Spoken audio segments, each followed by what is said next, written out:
같이 한번 제목을 하시겠습니다. 시작. 무엇을 하든지 어떻게 하라? 다 하나님의 영광에 하라. 성경은 분명히 우리에게 이렇게 이야기합니다. 그래서 우리가 하나님의 영광에 사는 것이 그리스도인이라고 다들 생각을 해요. 그런데 정확하게 무엇을 하든지 다 하나님의 영광에 사는 것이 무엇인지를 모르고 그렇게 산다고 착각하며 살아가는 사람이 많습니다. 왜 그러냐니까, 여러분 성경을 해석할 때는 반드시 그 성경이 쓰여진 시대와 역사적 배경을 알아야 이 해석이 가능합니다. 왜냐하면 그들이 1차 독자이기 때문에 그래요. 이해되시죠? 그러니까 이 고린도전서는 2000년 전에 쓰여졌던 이야기예요. 누구에게 썼던 편지라고요? 고린도 교회에게 썼던 편지예요. 그리고 고린도 교회에 무슨 일이 있었어요. 그래서 보십시오. 고린도전서가 쓰여지게 된 경위는 문제가 발생했는데, 그 문제가 뭐냐니까 바로 고린도 1장 11절에 이렇게 얘기합니다. 내 형제들아, 내가 신령한 자들을 대한 것, 3장 1절에 1장 11절. 내 형제들아, 근로의 지편으로 너에 대한 말이 내게 들리니 곧 너희 가운데 뭐가 있다는 것이라? 분쟁이 있습니다. 분쟁, 싸움박질한다. 그래서 그 분쟁을 해결하기 위해서 이 편지를 보냈고요. 또 한 가지는 7장 1절이에요. 고린도 7장 1절 있으면 찾아보시면 되겠습니다. 너희가 쓴 문제에 대하여 말하면 남자가 여자를 가까이 하지 아니함이 좋으나, 다시 말해서 이들은 무슨 문제에 대해서? 결혼의 문제에 대해서, 음행의 문제에 대해 질문을 한 거예요. 그래서 7장부터는 질문에 대한 답이 있어요. 질문을 쭉 해요. 답을 해요. 특별히 8장부터는 이제 우상 제물을 먹는 문제에 대해서 제가 구절을 말씀드리면 띄워주세요. 그렇게 됩니다. 자, 그래서 여러분 성경을 읽으실 때 1장에서 6장까지는 분쟁이라는 키워드를 가지고, 그리고 7장부터 이제 이해하는 질문이라는 키워드를 가지고 읽어보시면, 이런 것 때문에 사도 바울이 기록해서 보냈구나. 그죠? 이렇게 되는 거죠. 여러분 그 당시 고린도는요, 여러분 아다시피 지금 고린도는 그리스도 반도 안에 있습니다. 아래쪽 지방입니다. 그래서 아래쪽 지방에 있고 위쪽 지방에는 마게도냐라고 그 당시에 불렀고, 마케도니아 밑으로는 아가야. 그래서 그 아가야 지방의 수도가 바로 고린도입니다. 그리고 위에 마케도니아의 수도는 데살로니가였어요. 자, 그래서 그 수도고, 중요한 거는 마케도니아, 이 고린도가 항구 도시예요. 근데 항구는 보통 우리는 항구를 한 개를 가지고 있는데, 이 고린도는 항구를 두 개를 가지고 있습니다. 그 항구가 이제 오른쪽 편, 즉 에베소 아시아 쪽으로 항구가 있었고요. 또 왼쪽으로 항구가 있었는데, 그거는 어디로 가냐? 이탈리아로 가는 항구고, 오른쪽에 있는 항구는 어디로 가냐니까 에베소 아시아 쪽으로 갈 수 있는, 다시 말해서 고린도는 사통팔달이었어요. 그러니까 얼마만한 물동량이 움직이는가를 우리가 이해해야 돼요. 위쪽으로는 마케도니아, 아래쪽에는 펠로폰네소스 반도로 갈 수 있는 그런 곳에 있었단 말입니다. 그걸 다 지나가는 거예요. 그러니까 얼마나 많은 사람들이 모였겠어요. 다민족들이 막 몰려오는 거예요. 배를 타고. 이해되시죠? 그래서 거기는 문물, 사상 여러 가지가 한 곳에 섞이는 용광로와 같은 곳이 바로 고린도였다. 이렇게 보시면 되겠습니다. 그렇기 때문에, 그러다 보니까 이 고린도가 타락할 수밖에 없어요. 그런 많은 수많은 사람들이 모이고 사상, 그 다음에 물자들이 교류되는 곳이었거든요. 그래서 그 당시에 고린도는 타락한 도시의 대명사가 고린도였다. 그래서 플라톤은 매춘부를 부를 때 바로 고린도 여자라고 그렇게 불렀다는 거죠. 그만큼 이게 얼마나 거기에 문제가 있었기에 이렇게 불렀고, 아테네 시인이자 작가인 아리스토파네스는 간통하는 행위를 가리켜서 고린도 사람처럼 행동한다. 고린도가 어느 정도로 성적으로 문란했는지를 보여주는 이야기입니다. 그런데 여러분 아시다시피 고린도 그 교회가 있던 도시의 주신이 누구냐니까 아프로디테예요. 아프로디테 아시죠? 그 아프로디테가 여러분 잘 아는 비너스예요. 비너스. 여러분 그 신이 있는 그곳에 내려다보는 산에 딱 그 큰 신이 있는 거예요. 신전이 있고. 그러니까 그 고린도가 얼마나 엄난했는가를 우리가 알 수 있다는 거죠. 그 신전에는 여자 사자라고 불리는 그 신전의 장녀들이 1000명이나 있었어요. 근데 그 당시 고린도 인구가 8만이요. 지금 제 말 이해되세요? 8만에 몇 명이 있다고 지금? 1000명의 여자가 거기 있어가지고 그 일을 했다는 거예요, 지금. 그러니까 그 당시에 이 로마라는 도시 자체가 거대한 어떤 그런 매음굴의 형태를 띠고 있는데, 특별히 고린도는 더 심했다. 이렇게 보시면 돼요. 그런 속에서 그 도시를 통용되고 있는 고기는 다 어디로 갔다 온다? 아프로디테 신전에 갔다가 바쳐지고 난 제사 지내고 난데 나오는 것들이에요. 이런 문제들이 있고, 또 한 가지는 그 당시에 너무나 성적으로도 문란하고 그다음에 술, 방탕 이런 문제들이 섞여 있는 마치 용광로처럼 펄펄 타오르는 곳이 바로 고린도였다. 그곳에 사도 바울이 2차 전도 여행 때에 교회를 세운 거예요. 교회가 좋은 곳에서도 뭐한데 지금 그런 곳에 서 있으니까 교인들이 신앙생활 하기가 어려울까요? 쉬울까요? 성숙하기가 어려울까요? 쉬울까요? 성장, 성숙이 어려울 수밖에 없는 곳에 있는 거죠. 그런데 그 뒤에 이제 이런 상황이 있습니다. 이런 상황에 있는데 소식이 들려온 거죠. 분쟁이 생겼다. 그리고 이제 교인들이 신앙생활 하다 보니까 어떤 문제가 생겼는데 질문을 하게 된 거에 대해서 이제 이야기를 합니다. 그런데 이제 분쟁이 생겼을 때에 사도 바울이 한 이야기가 바로 고린도전서 3장 1절에 3절이에요. 싸움박질 했다. 자, 그래서 그거 한번 보겠습니다. 형제들아, 내가 신령한 자들을 대한 같이 너에게 말할 수 없어서 육신에 속한 자 곧 그리스도 안에서 뭘 대한 같이? 어린아이, 영적인 어린아이들 같이 하노라. 그 다음요, 내가 너희를 저주로 먹이고 바보로 하지 아니하노니 이는 너희가 감당하지 못하였음 이거니와 지금도 못하리라. 너희는 아직도 어디에 속한 자다? 육신에 속한 자다. 너희 가운데 시기와 분쟁이 있으니 어찌 육신에 속하여 사람을 따라 행함이 아니리요. 싸움박질하는 것은 어디에 속했기 때문에? 육신에 속했기 때문에. 여러분, 마음과 육신이 원하는 죄를 지었던 우리예요. 원래 이 육체를 따라 살았던 사람들은 하나님을 알기 전에, 예수를 구주와 주님으로 모시기 전에는 그렇게 살았다. 그래서 본질상 진노의 자녀였다고 어디서 이야기합니까? 에베소서에서 이야기하잖아요. 근데 이 사람들은 지금 예수를 믿었거든요. 믿었는데 이 사람들이 지금 영적으로 그러면 어린아이가 됐다가 성숙해야 된다. 시간이 많이 지났거든요. 자라나야 되잖아요. 자랐다 못 자랐다? 못 자랐다는 게 문제예요. 그러니까 오늘 왜 고린도 교회가 그런 싸움이 있었고 왜 분쟁이 있었는가, 파가 갈리고 왜 그랬는가, 그거는요 미성숙해서 그래요. 뭐라고요? 미숙아라 이 말입니다. 자라지를 못했다는 거죠. 자라야 되는데 못 자랐어요. 그러니까 자라지 못하니까 성령이 충만해요? 사탄이 충만해요? 사탄이 충만하죠. 그러니까 육신의 지배를 받는 거예요. 내 하고 싶은 대로 하고 싶은 거예요. 마치 옛날에 그 성욕과 식욕이 똑같다는 말이 나올 정도로 그렇게 성적인 문란함으로 살았던 그렇게 살고 또 그렇게 하고 싶고 이런 쪽으로 지금 갔다 이 말입니다. 그러다 보니까 그 교회 안에 뭐가 있었다? 싸움이 있어요. 여러분, 이 싸움이 있다는 말은 책임이 양쪽에 있다는 말입니다. 왜요? 다 미성숙하니까 싸우죠. 아버지하고 어린애가 싸웁니까? 2살짜리하고 싸웁니까? 아버지가 알아서 다 케어합니까? 여러분, 성숙한 사람이 미성숙한 사람을 케어하는 거 아닙니까? 그죠? 그렇게 되었습니다. 그런 교회에다가 이 분쟁을 해결하려고 하는 그 해결책으로 누구를 보내냐니까 디모데를 보낸 거예요. 이게 오늘 이야기입니다. 왜 바울이 디모데를 보냈을까?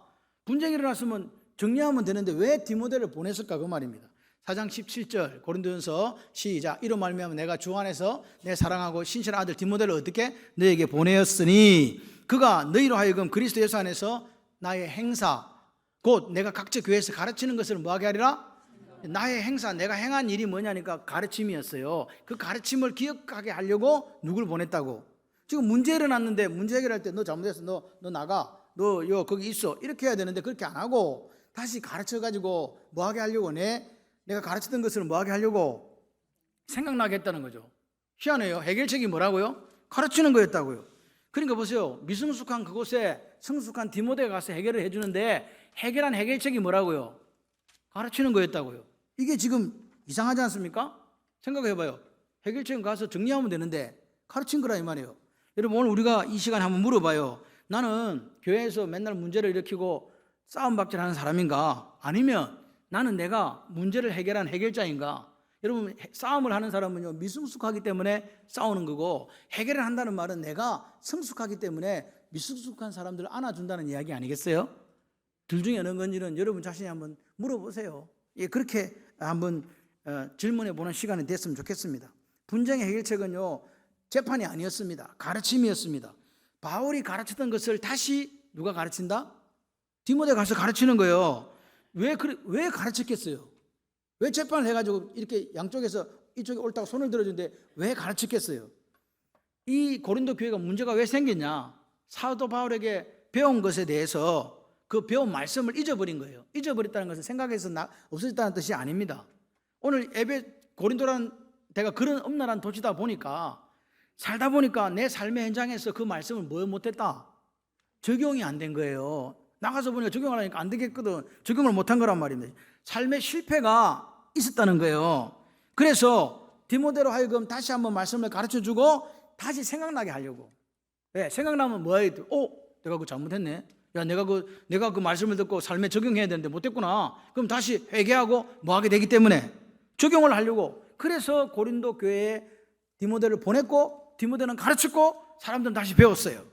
아멘이십니까? 오늘 우리가 매주 말씀을 듣고 새벽에도 말씀을 듣고 수요일에도 말씀을 듣고 금요일에도 말씀을 들어요. 근데 문제가 뭐냐? 아무리 많이 말씀을 배웠다 할지라도 삶의 현장에서 내 집에 가갖고 그 말씀을 적용하지 못하면 그 말씀이 내게 아무 의미가 없습니다.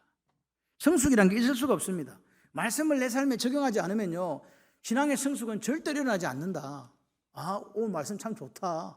그 정도로 끝나가지고는 오늘 우리는 미숙아가 될 수밖에 없는 거예요. 영적인 미숙아 말입니다. 여러분 고린도전서 13장 11절을 같이 한번 읽어봐요. 내가 어렸을 때는 말하는 것이 뭐가 같고 미숙아와 같고 깨닫는 것이 뭐 같고 미숙아 같고 생각하는 것이 미숙아 같다가 장성한 사람이 되어서는 미숙아의 일을 버렸노라. 장성한 사람이요, 오늘 말씀을 적용하는 사람이에요. 내 삶에. 여러분 오늘 여러분의 내가 곰곰이 한번 생각해 보세요. 내가 지금 성숙한 사람인가, 신앙적으로 미숙한 사람인가. 미숙하다는 말은 내 삶에 그 말씀을 적용하지 못했다는 의미이기 때문에 오늘 다시 우리가 내 자신을 점검하고 이 말씀을 적용하는 쪽으로 나아가시는 저와 여러분이 되기를 소원합니다. 오늘 말씀의 능력은 어디서 나타나는가? 삶의 현장에서 말씀을 적용할 때 나타나고 경험되어지는 거예요. 그걸 경험한 사람들을 우리가 히브리서 11장에 믿음의 선진들이라고 불러주는 거라 이 말입니다. 이제 우리가 사도행전 29장을 써가야 되는 거예요. 내가 믿음의 능력을 행한 사람으로서 말입니다. 보십시오. 오늘 바울이 그럼 뭘 가르쳤길래 다시 가르쳤는가? 복음이거든요. 여러분 복음을 가르쳤어요. 딴 걸 가르친 게 아니에요. 예수 그리스도의 피 묻은 십자가 복음을 가르쳤어요. 바울은요 복음의 사람이었거든요. 바울은 예수를 만나고 뒤에서 예수가 그리스도시요 살아계신 하나님의 아들이라고, 그분이 구세주고 그분이 메시아라고, 맞습니까? 그리스도라고 그거 가르치고 다녔잖아요. 길이고 진리고 생명이라고. 그러니까 오늘 복음에 집중했던 사람이 바울인데 그 문제를 만난 고린도 교회에 누굴 보냈다고요? 나와 같이 복음에 헌신하고 복음에 충성하고 복음에 충만한 디모데를 보낸 거예요. 할렐루야. 다시 말해서 왜 고린도 교회에 문제가 생겼는가를 바울이 딱 파가니까 답이 나온 거란 말이에요. 뭐냐? 복음에 대해서 모른다는 거예요. 가르쳤는데 몰라. 잊어버렸어. 또 뭐예요? 복음을 약간 바꿔가지고 변질시켜버린 거예요. 이렇게 해도 돼. 그렇게 해가지고 그게 오늘 고린도 교회에 문제가 생긴 거란 말입니다. 여러분 복음은요 구원받을 때 예수가 그래 구주가 맞아, 내 주님이야 고백하면 예수 믿는 사람 돼요. 하나님 자녀 돼요. 그리고 또 이 복음은 어디에 필요한가? 우리가 신앙의 성숙을 위해서도 계속해서 복음은 필요하다. 믿으시면 아멘. 그렇습니다. 그래서 보십시오. 오늘 우리가 하나님의 영광을 위해 산다. 이거 누가 모르는 사람 누가 있어요? 예수 좀 믿으면 먹든지 마시든 뭐해도 다 하나님 영광을 위해 삽니다. 다 압니다. 아는 말입니다. 그러면서 자기가 예를 들어서 하나님의 영광을 위해서 산다고 생각하는 사람이 많아요. 그 뜻도 모르면서 성경적인 뜻도 모르면서 나는 지금도 하나님 영광에 사는 사람이야 라고 스스로를 위안하고 착각하며 살아가는 수많은 그리스도인들이 있다. 여러분 이 말씀은 어디에 보낸 편지라고요? 2000년 전에 고린도 교회에 보낸 편지예요. 1차 청중이 누구예요? 그럼 제가 아까 말씀드린 1장 6장까지는 분쟁이 가나서 읽고 7장부터는 질문에 대해서 읽으라 그랬잖아요. 이게 쭉 오다가 그게 대해서 마지막 결론을 내려주는 게 10장 31절이라고요. 이해되십니까 지금? 아니 읽으려고 한 거 아니에요. 10장 31절이라고요. 그래서 오늘 보십시오. 오늘 우리가 본문을 통해서 두 가지를 생각할 수 있어요. 오늘 무엇을 하든지 다 하나님 영광 위하여 하라 이 말은 오늘 고린도 교회에 생긴 당면한 문제의 원인이 뭐라는 거예요 지금? 하나님의 영광을 위해서 살지 않았기 때문에 문제가 생겼다는 거예요. 이해되십니까? 그럼 문제 해결책은 뭐예요 그러면? 하나님 영광에 살면 되지. 그럼 도대체 하나님 영광에 사는 게 어떤 건데 못 살아가지고 분쟁이 일어났는가? 예? 그리고 하나님 영광에 사는 게 그럼 어떤 건가? 이거를 답을 고린도 교인들한테 누가 해준 거라고요? 예, 디모데를 통해서 사도 바울이 해준 거라 그 말입니다. 그렇기 때문에 이게 오늘 우리가 먹든지 마시든지 무엇이나 다 하나님 영광에 산다 이 말을 오늘 2020 몇 년이야 오늘? 3년인가? 여기 해야잖아. 23년. 예, 요거로 해석하면 안 되고 그때 초대교회에서 그때로 해석해야 된다. 본질적인 그때의 의미가 뭔가를 파악하고 2차 청중이 나에게 오늘로 끌고 와서 적용시키는 거예요. 아멘. 그게 원칙이란 말입니다. 경험이 되고 교훈이 되고 오늘 나에게 어떻게 적용시킬까를 오늘 우리가 해보면 돼요. 자, 그래서 우리 본문은 그런 적 이렇게 돼 있고 또 다른 성경은 그러므로 이렇게 돼 있어요. 그런 적이란 말 자체가 뭐냐? 앞에 내용이 있어야 돼요. 그런 적 봐봐요. 이렇게 했으니까 그런 적 우리는 이렇게 한다 이 말이잖아요. 이거 그런 적이란 말을 그런 적 다음 부분을 해석하려면 그런 적 너희들은 먹든지 마든지 뭐든지 다 하라 이 말을 해석하려고 하면 그런 적 이거 알아야 된다 이 말이요. 제 말 이해되세요? 앞에 있는 부분을 모르고 그런 적 해버리면 안 된다 그 말입니다. 그리고 오늘 보십시오. 우리가 왜 이 시대 사람들이 이 하나님 영광에 산다는 말을 본문을 이해를 못해가지고 지 마음대로 살면서도 나 하나님 영광에 산다고 그런 실수가 왜 나오냐? 오류가 왜 나오냐? 그 본문을 이해하지 못한 거라니까. 앞에 나온 내용도 이해 못하면서 영광에 산다는 거기에 꽂혀가지고 살고 있더라 그 말입니다. 그래서 오늘 보십시오. 우리가 실수하지 않고 제대로 된 신앙생활을 하려면 이 본문만 암송하는 게 아니고 그 앞에 있었던 일을 갖고 쭉 해가지고 끌어와서 결론을 내려가지고 성경에서 말씀하신 성경적인 의미가 이 뜻이구나. 하나님 영광이라는 게 그렇게 사시기를 바랍니다. 보십시오. 바울에게 그들이 어떤 말을 했어요. 바울이 물어보니까 바울이 어떤 말을 했어. 그랬더니 그 사람들이 그래? 그러면 그렇게 하니까 이 사람이 또 질문을 해요. 그리고 질문에 대한 답으로 오늘 요 이야기를 한 거라고요. 바울이 어떤 말을 했어요. 우상의 제물에 관해서 막 이야기를 이렇게 했더니 자기들이 막 이야기를 또 해요. 그럼 우리는 뭐 이렇게 얘기하니까 사도 바울이 그래? 그럼 다시 답을 해준 게 오늘 10장 31절이다 그 말입니다. 그러니까 바울이 도대체 그들한테 무슨 말을 했는가 말이에요. 그때 고린도 교인한테. 그리고 그들이 바울에게 그럼 무슨 질문을 했냐 이 말이에요. 그걸 알아야 지금 답을 알 거 아닙니까? 그게 그때 1세기에 1차 청중인 고린도 교인들한테 한 말이라고요. 이해되시죠? 그래서 오늘 무엇을 다 하나님의 영광에 하라 이게 대해서 같이 해봐요. 성경적 개념을 알자. 이거 모르면 어떤 일이 생기느냐. 그래서 목회를 하는데 목회 잘하고 있다 이게 뭐예요? 숫자가 막 불어나가지고 이게 부흥되고 막 숫자가 많아졌다. 이게 하나님 영광이라고 이야기해요. 공부하는 아이는 그럼 뭐 해야 하나님 영광 돼요? 잘해야 되지, 그지? 그 다음에 사업을 하면 뭐가 돼야 돼요? 대박이 나야 되죠. 그러면 하나님 영광이라고 우리는 그렇게 생각하잖아요. 먹든지 마시든지 뭘 다 하나님 영광에 하라 했더니 사업이 잘 되고 아이가 공부를 잘하고 이렇게 하면 이게 하나님 영광인데 그러면 공부 못하면 하나님 영광 안 됩니까? 사업하다가 실패하는 분 없나요? 그럼 하나님 영광 안 됩니까? 아니네. 그럼 이거 뭔가 지금 우리가 지금 생각한 답이 잘못됐다는 거 아닌가요? 왜 그러냐? 성경적으로 말하는 하나님 영광에 산다는 이 개념을 몰라. 그래서 생기는 일이라고요. 오늘은 반드시 쟁취하리라. 하나님 영광에 산다. 성경적 개념을 쟁취하리라. 할렐루야. 졸다가 다 잊어버려도 이거 잊지 마세요. 자, 그래서 자 보십시오. 오늘 제가 갈피를 해놓았잖아요. 23절부터 10장 23절부터 31절까지. 그래서 31절의 결론을 도달하기 위해서 앞에 23절부터 봐야 돼요. 이해되시죠? 그리고 더 넓게 표현한다면 제가 방금 말씀드렸잖아요. 7장부터 질문에 대한 이야기인데 8장부터가 우상 제물 먹어야 돼요? 말아야 돼요? 질문이에요. 거기에 대해서부터 쭉 이렇게 흘러오는 게 오늘 10장까지 흘러오고 있다. 이해되시죠? 그래서 사람들이 질문을 한 거죠. 우상 제물을 먹어도 돼요? 바울에게 물었어. 그러니까 거기에 대해서 이제 답을 해주는 게 8장부터 나온다. 그래서 8장 1절 한번 봐봐요. 8장 1절 한번 띄워주세요. 우상의 제물에 대하여는 우리가 다 뭐가 있다? 지식이 있다. 지식이 있다. 지식이 있는 줄 아나. 잘 보세요. 저 두 가지 글자가 나와요. 지식은 어떻게 하고?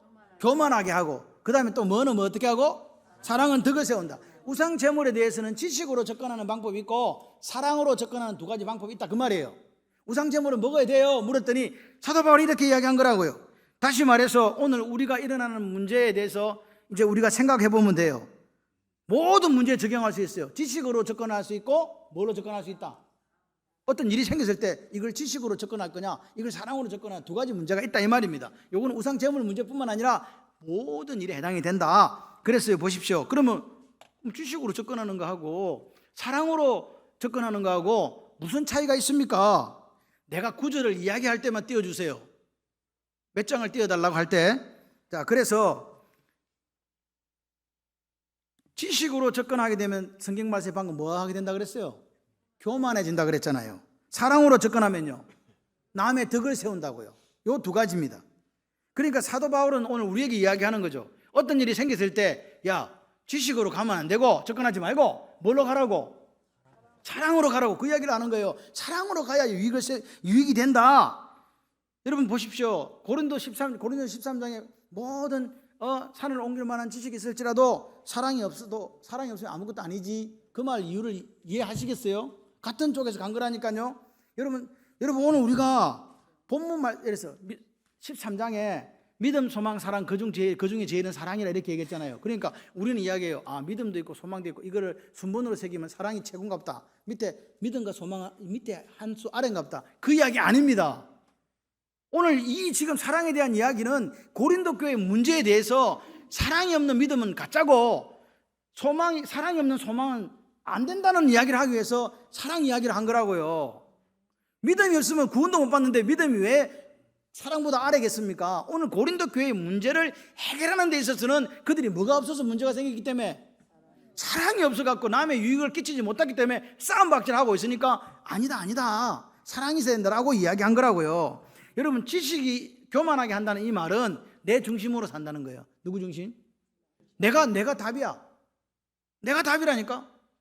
내가 FM이야 그 말이에요. 내가 알고 있는 지식이 답이고 네가 알고 있는 지식은 롱이야. 잘못됐다는 거예요. 그러니까 그 사람은 어떻게 해요? 비판하죠? 그죠? 그리고 너 잘못됐다고 하니까 저 사람이 뭐라 그래요?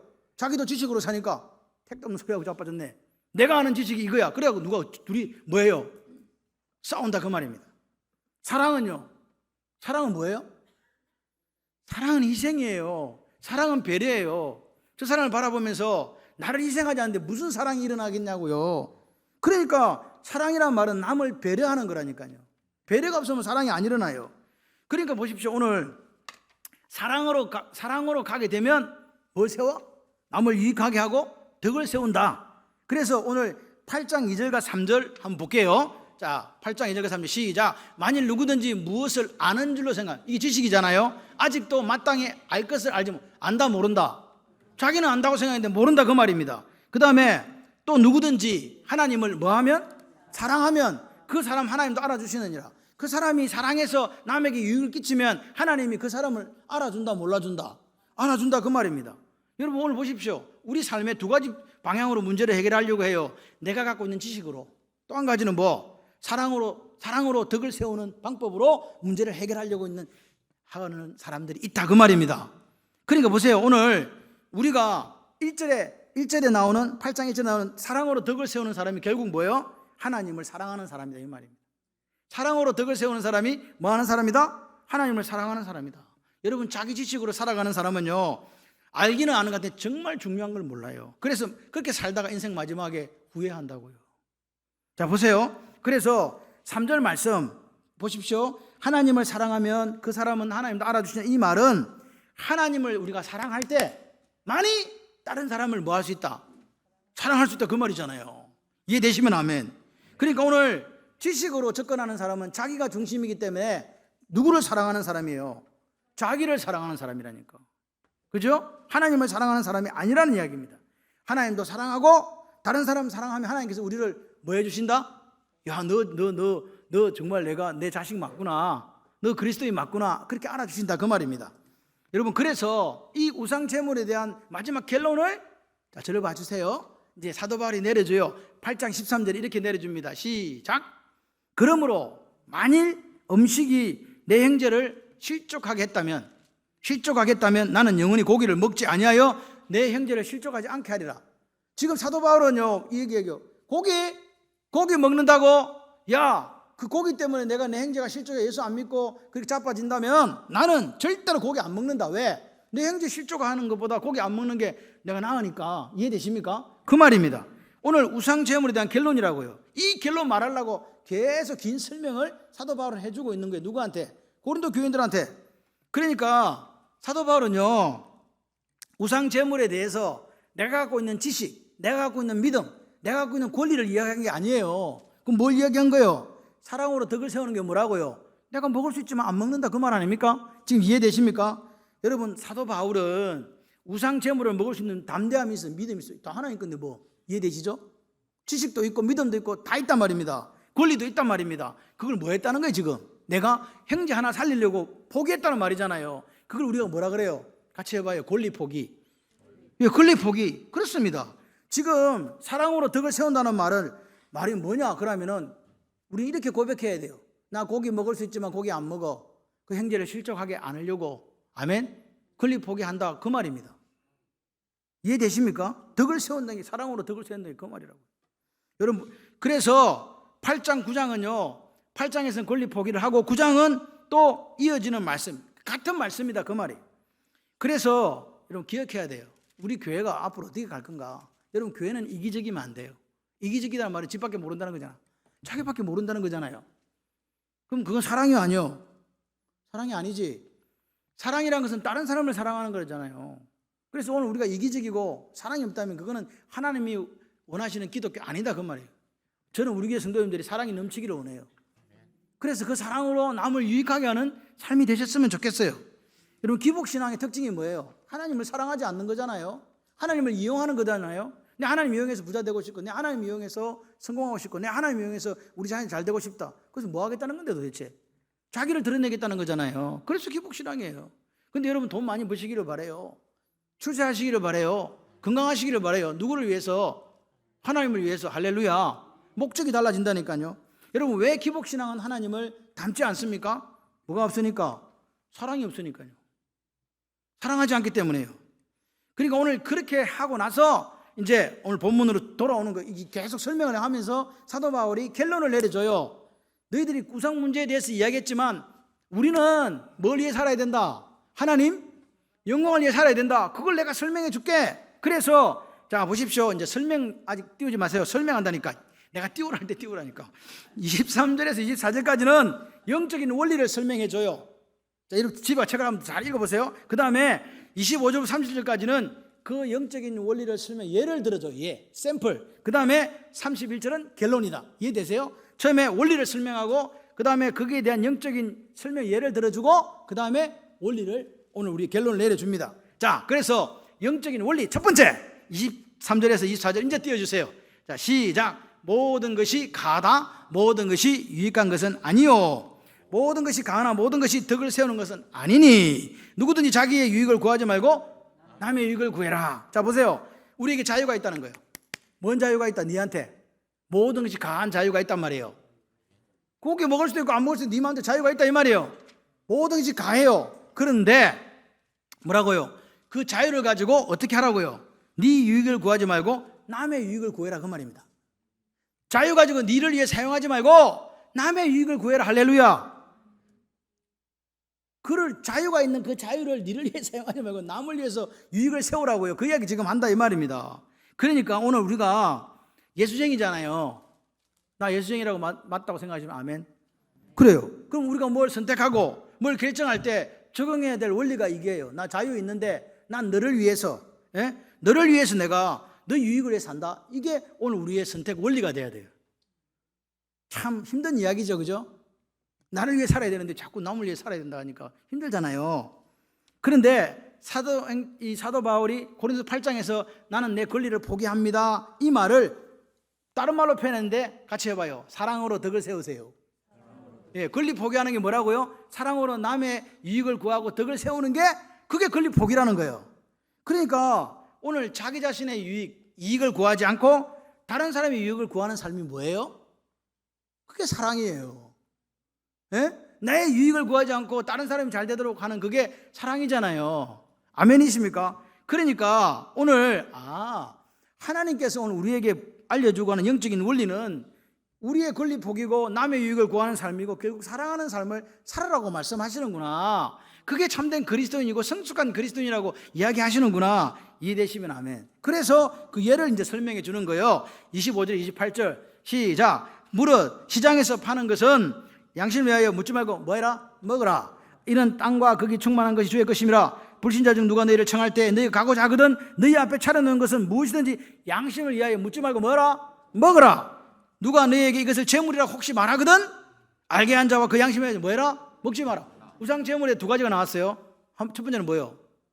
먹으라는 거예요. 두 번째는 먹지 마라. 어쩌란 말이고 이 말입니다. 지금 어떻게 하란 말인데, 다시 말해서 시장에서 파는 고기는 다 아프로디테한테 갖다 바치고 나온 거거든요. 그러니까 그 당시 교회 내에서 이것 때문에 막 싸움박질 나고 난리가 나고 논쟁이 나고 먹는 사람 안 먹는 사람 막 싸우고, 먹는 사람은 왜? 내가 믿음이 있어 먹는데 왜? 그러니까 안 먹는 사람은 그거 먹으면 안 돼. 그래 또 저끼리 싸우고 난리. 근데 사도 바울은 우상 제물에 관해서 답이 몇 개나? 두 개. 한 개는 뭐? 묻지 말고 먹어. 또 한 개는 뭐? 먹으면 안 돼. 묻자란 말인데 요 말입니다. 여러분 같은 문제에 대해 답이 한 개면요 싸워요. 근데 내가 생각한 거야. 저기 강 집사님은 조금 믿음이 약하니까 좀 먹으면 안 될 것 같아. 그런데 김 집사님 믿음이 있으니까 좀 먹어도 될 것 같아. 제 말 이해되세요 지금? 그걸 먹어도 온 땅에 충만한 게 다 하나님 것이니까 먹어도 된다고 생각하는 사람은 그거 먹어도 돼요. 근데 이거 마음에 걸려 그럼 먹지 마라 이 말이에요. 근데 그거 갖고 무조건 먹어야 된다? 무조건 먹지 말아야 된다? 이 이야기가 아니다 이 말입니다. 그게 어디서 나온 거예요 지금 이 말이? 결국 그 사람을 배려한 데서 나온 거잖아요. 그 사람을 사랑하는 데 나온 거잖아요. 입장 바꿔 생각해봐 그 말입니다. 입장 바꿔 생각해 보니까 저 사람 입장에서는 먹어도 될 수 있는 사람이 있고 먹지 못할 사람이 있더라 이 말이에요. 두 개 다 이해한다 그 말입니다. 여러분 정답이 하나면요 내가 갖고 온 지식, 내가 갖고 아는 것을 갖고 판단하잖아요. 저건 안 돼. 뭔 소리야 지금 먹으면 안 되는 걸 이렇게 얘기한단 말이에요. 우상 제물 절대로 먹으면 안 돼. 그게 답이야 이 사람은. 맞죠? 근데 한쪽에서는 뭐라 그래요? 믿음이 약해가지고 그런 사람 앞에 가서 우리가 그 사람 신앙생활 떨어지니까 먹으면 안 되고, 믿음이 충만한 사람들 다 하나님 주신 거라고 믿는 사람을 먹어도 돼. 그거는 어떻게 돼요? 행복해져요. 교회 안에 싸움박질 일어날 일이 없어. 먹을 수도 있고 안 먹을 수도 있으니까. 제 말 지금 이해가 되십니까? 정답이 두 개란 말은요 상대방에 대한 뭐가 있다는 거예요? 배려가 있다는 거예요. 상대방에 대한 뭐가 있다는 거예요? 사랑이 돼. 그럴 수도 있지. 이해되십니까? 사도 바울이 이야기하면 그럴 수도 있지. 그래서 오늘 보십시오. 여러분은 내가 지금 한 개의 답을 이걸 아는 내 지식이 전부라고 생각하며 살고 있는 것인지, 아니면 상대방을 배려해서 두 개의 정답을 가지고 살아가는 사람인지 한번 점검해 보시기를 바라요. 바울은 그렇게 이야기합니다. 상대방을 배려해서, 상대방을 사랑해서, 상대방의 유익을 위해서 두 개의 정답을 가지고 살아라. 그래서 사랑으로 그래 살아라 그랬더니 사람들이 질문하는 거예요. 그게 29절에 30절인데 hende어 성경을 한번 읽어보겠습니다. 이게 여러분 보세요. 여러분은 지금 여러분 성경으로 보세요. 근데 요거 발을 자, 이 경우 그 고기에 대한 여러분의 판단보다는 그 사람의 생각이 더 중요합니다. 네가 판단한 고기 먹고 막 이게 아닙니다. 그 사람의 생각이 더 중요해요. 그러면 여러분은 이렇게 질문할 겁니다. 왜? 이거 보셔야 돼요. 이거 읽어야 돼요. 왜 내가 다른 사람의 생각에 끌려가거나 제약을 받아야 합니까? 무슨 말 이해되시세요? 내 생각이 왜 저 사람들 생각 끌려가는데 왜 내 생각을 저것들이 못하게 하는데, 요 말입니다. 자, 내가 하나님께 감사드리고 먹을 수 있다면 어떤 사람이 나를 나쁘게 생각하든 말든 그 비를 맞출 필요가 없지 않습니까? 라고 물을 것입니다. 그 말이 오늘 이 말이에요. 내가 말한 양심은 너희의 것이 아니요 남의 것이니 어찌하여 내 자유가 남의 양심으로 말미암아 판단을 받으리요. 만일 내가 감사함으로 참여하면 어찌하여 내가 감사하는 것에 대해 비방을 받으리요. 말이란 말입니다. 이해되십니까? 그러니까 사람들이 왜 우리가 그렇게 해야 되는데요? 이렇게 사도 바울이 질문을 던지니까 여러분 오늘 그 답에 대해서 31절에 이야기하는 거예요. hende어 성경을 한번 읽어봐요. 자, 이제 이 말입니다. 오늘 우리가 그런즉 먹든지 마시든지 무엇을 다 하는 영광에 하라, 이 말을 hende어 성경으로 보니까 시작. 자, 그러면 내가 뭐라고요? 그렇게 여러분들 해야 되는 이유를 말씀드릴게요. 그 말이잖아요. 여러분은 먹든지 마시든지 또 어떤 일을 하든지 모든 것을 하나님의 영광을 위하여 해야 되기 때문에 그렇게 하셔야 된다 그 말이에요. 지금 이해되시면 아멘. 보십시오. 오늘 우리가 하나님 앞에 서 있어요.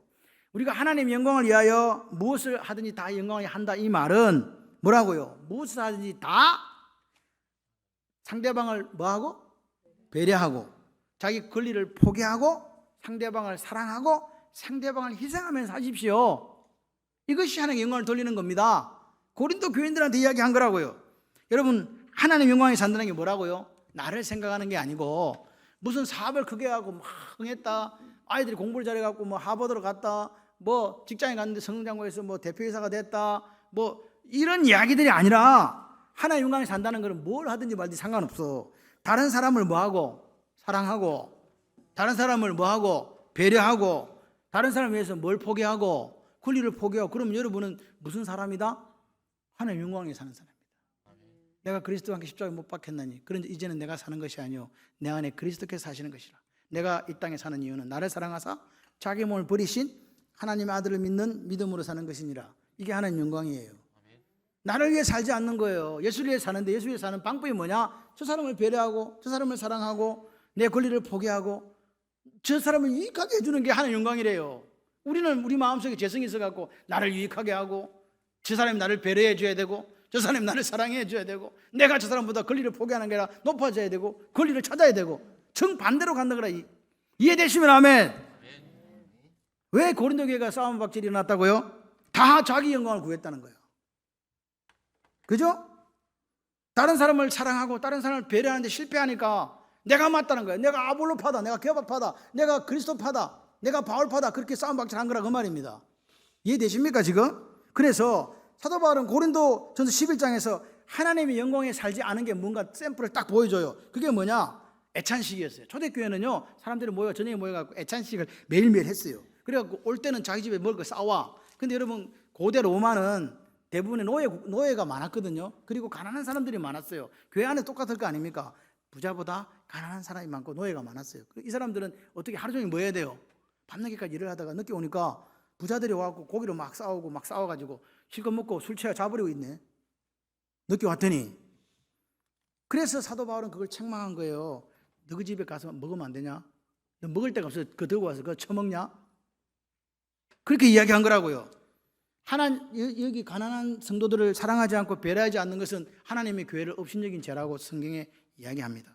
하나님은 그 죄에 대해서 책망하고 분노하셨습니다. 그게 오늘 이야기예요. 11장의 이야기. 그래서 고린도전서 그 결과가 고린도전서 11장 30절이에요. 한번 봐봐요. 시작. 그러므로 너희 중에 뭐? 약한 자와 병든 자가 많고 잠자는 자 적지 않다. 이 말은 무슨 말입니까? 하나님의 교회를 업신여기고 사랑하고 배려하지 않고 살았더니 몸이 약해지는 거예요. 몸이 병이 드는 거예요. 잠자는 자는 죽었다는 말입니다. 그런 사람들이 적지 않다는 말은 많았다는 이야기입니다. 하나님께서 오늘 하나님의 영광에 살지 않는 것, 남을 사랑하지 않고 남을 배려하지 않는 이게 얼마나 큰 죄인가를 오늘 보여주시는 거예요. 심각하다. 아멘이십니까? 그래서 요한복음 13장 34, 35절에 이렇게 이야기합니다. 시작. 새 계명을 너희에게 주노니 뭐하라? 서로 사랑하라. 내가 너희를 사랑한 같이 너희도 서로 사랑하라. 너희가 서로 사랑함 이로써 모든 사람이 너희가 내 제자인 줄 아리라. 제자는 뭐라고요? 서로 사랑하는 사람. 맞습니까? 그리고 요한복음 15장 8절에 시작. 너희가 열매를 많이 맺으면 내 아버지께 영광을 받을 것이요 너희는 내 제자가 되리라. 제자는 뭐하는 사람? 열매 맺는 사람. 그러니까 보세요. 예수님이 요한복음 13장 15장은 마지막 가르침 디다케였거든요. 거기서 뭐라고요? 제자들 향해서 서로 사랑하세요. 아멘이십니까? 사랑하는 것이 뭐라고요? 제자의 특징이고 열매를 맺는 사람은 뭐예요? 서로 사랑하는 사람이에요. 아멘이십니까? 중요합니다. 오늘 열매가 뭐냐? 서로 사랑하는 거였어요. 서로 사랑할 때 내 제자가 된다고, 우리가 예수 그리스도의 것이 된다고 이야기하십니다. 결국 열매는 뭐라고요? 다른 사람을 사랑하는 거였어요. 오늘 사도 바울이 이야기한 거 똑같아요. 자기 권리를 포기하고 저 사람을 배려하고 저 사람을 사랑하고 그렇게 살아가는 것, 그것이 하나님의 영광을 위한 삶이라고 분명하게 이야기하는 거죠. 그러니까 결국은 내가 보니까 나를 사랑하는 거 말고 다른 사람을 사랑하고 배려하고 그 사람이 내 권리를 내려놓는 게 결국 하나님의 영광을 사는 삶이라고요. 이게 성경적인 본질입니다. 성경적 본질이 하나님의 영광이 이거예요. 내가 사업을 해갖고 대박 난다가 영광이 아니었어요. 대박 날 수도 있고 안 날 수도 있어요. 공부를 아이가 잘할 수 있고 못할 수도 있어요. 건강할 수 있고 건강하지 못할 수도 있어요. 그게 하나님의 영광이 아니었어요. 우리가 하나님의 영광은 뭐라고요? 다른 사람을 배려하고 다른 사람을 사랑하고 내 권리를 희생하고 그렇게 살아가는 거라 이 말입니다. 이 말씀이 오늘 고린도전서에서 하나님께서 사도 바울을 통해서 고린도의 교회에 준 이야기예요. 근데 이 이야기가 오늘 내 이야기가 되기를 바랍니다. 나는 하나님의 영광에 산다. 그게 무슨 말이라고요? 다른 사람을 배려하고 다른 사람을 사랑하고 내 권리를 내려놓고 그렇게 살아가는 그것이 무슨 일을 하든지 상관없이 하나님의 영광을 위해 사는 삶이다. 그랬을 때 마지막 날 주님 우리를 바라보시면서 칭찬하시는 삶이다. 아, 나를 위해 사는 삶이었구나. 하나님 나의 영광을 위해 살아주었구나 라고 말씀하실 것입니다. 오늘 이 말씀을 통해서 오늘 이 말씀이 오늘 여러분 이제까지 어떻게 신앙생활 해왔는지 모르지만 오늘 이 시간에 이 말씀이 저와 여러분의 터닝포인트가 되었으면 좋겠습니다. 그래서 우리 장원발림교회는 뭐라고요? 하나님의 영광에 사는 교회라고. 어떻게 산다고요? 다른 사람을 배려하고 다른 사람을 사랑하고 내 권리를 내려놓고 권리를 포기하고 희생하는 그게 하나님의 영광을 위해 사는 삶인 줄 믿습니다. 그 하나님의 영광을 위해 사는 삶이 되시기를 주님의 이름으로 축원합니다.